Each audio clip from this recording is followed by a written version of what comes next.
how we can get some change going. Do something different with that egg. Yeah, there's so many different things you can do, and sometimes it just takes somebody to tell you that try this. Yeah, and you said, wow, I never ate that before. And then you said, wow, I remember when I took a nutrition class, they told us to put something that we didn't like with something we liked so we would eat more vegetables and stuff. That's a so, good one, yeah, so I couldn't believe it, so I started doing that. So, but all I can say is that I appreciate you coming on. And who knows, I might have you again, honey. Have me back. I love to do it. That's right. Come on back. Come on back. I appreciate you. And I thank God for you. You're wonderful. And I know the patient's crazy about you. I have never heard, as the advocate, I've never heard anything negative or wrong about you. So I do appreciate your work and your job. And I want them to give you a raise. You know, I said it. Give them a raise. So thanks again. And I appreciate that. Thanks for having me, Lisa. Anytime. Anytime. Thank you.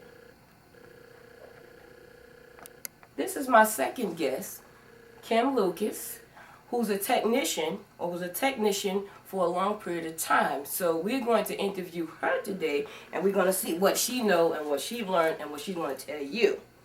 So, Kim, how long were you a technician? I was a technician for about 13 years. Wow, wow. Oh, that's good. That's good. Better than some, huh? Yes. Okay. What would you say you have learned from being going to be trained to be a technician? What would you learn? What have you learned from that, or what have you taken away from that when you left?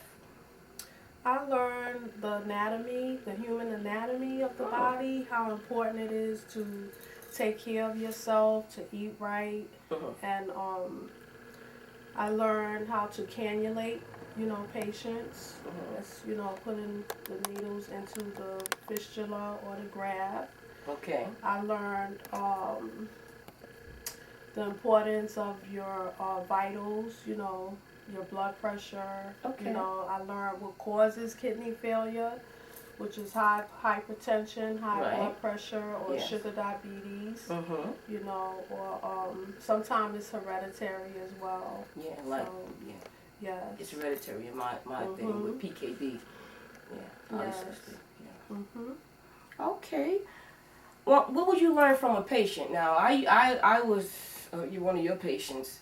What would you learn from a patient? Not just me or any patient. What have you learned from us when you're taking care of us? What would you learn from us? Have learned from us?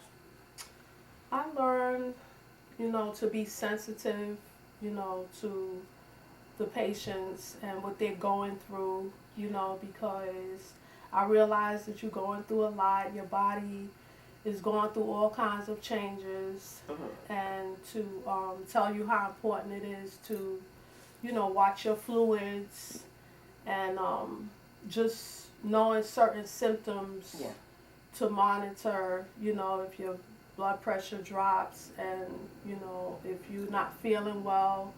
I've learned the signs how to read it. To read, if you're not feeling well, and just to communicate with you a lot.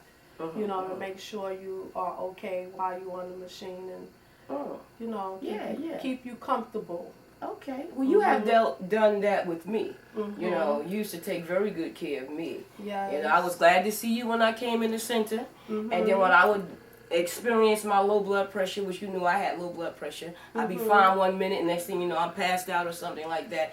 So I appreciate you helping me with that. And helping me through that, because it's a bad feeling in the body. I almost felt like I died. I could hear, but I couldn't see, and everything is dark, and I thought I was talking. At least I was talking, but they said they didn't hear me saying anything, but I could hear my own self talking. So I don't know what that was about, but I do thank you for your patience and time with that, especially when we come in depressed, because thousands of patients come in depressed. Yes.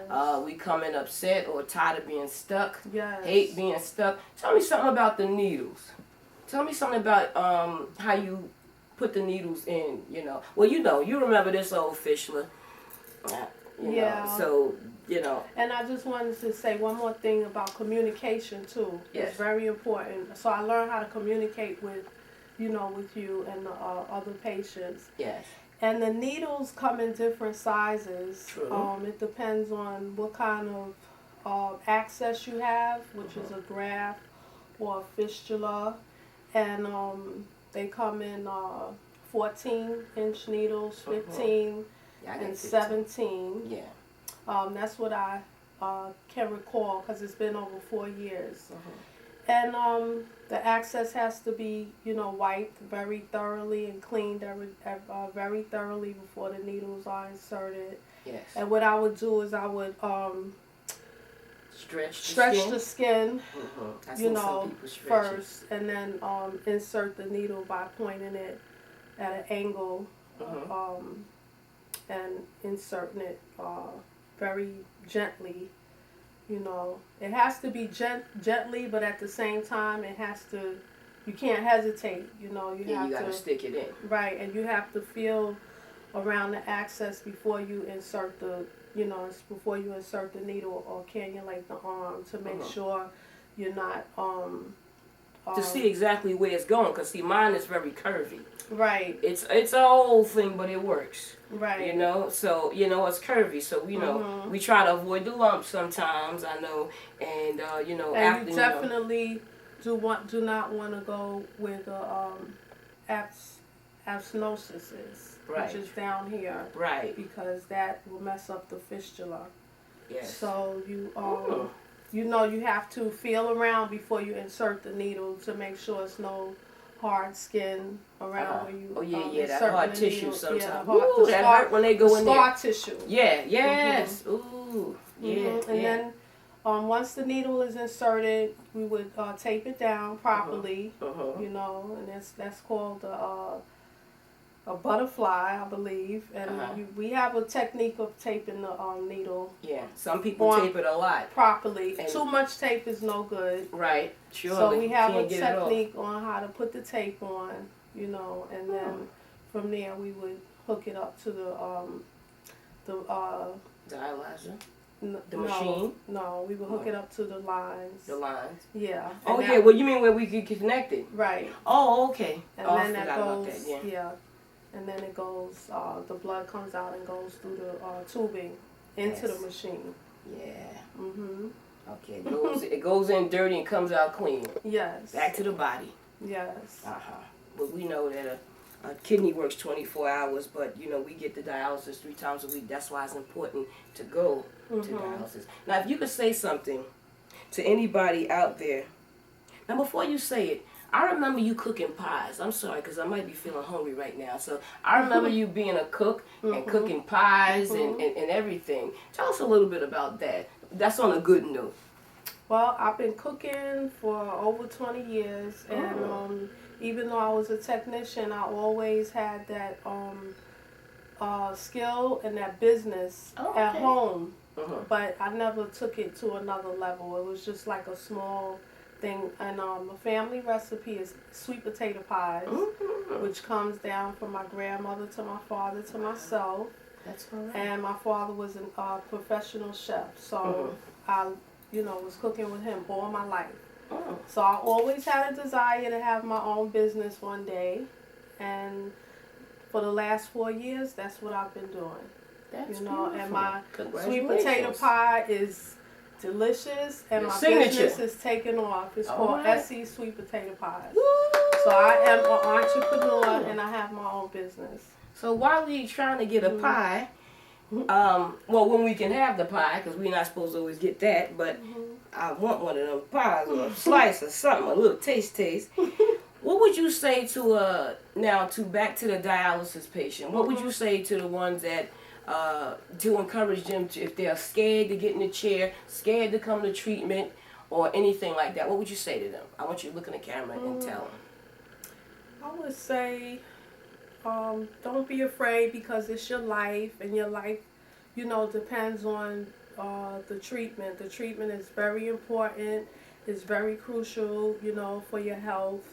And the longer you prolong going to treatment, the worse off, you will be health-wise. You will become very sick. You can't eliminate the fluid from your body on its own, and you will become what you would call fluid overload, and Yes. that can cause heart attacks. You know, it causes all kind of health problems. So Yes. it's better not to be afraid, and I would say pray, because I Amen. believe in prayer. I believe in the power of prayer. So Amen. Me too. I would reach out to the higher power, which is God, and you know, ask God to take away your fear and take care of your health. That's the only way I can get in the chair. Mm-hmm. I tell you the truth. You know, this is your girl Lisa Baxter, your girl around town, saying take care of your kidneys and they will take care of you. Later on, peace, enjoy, and God bless.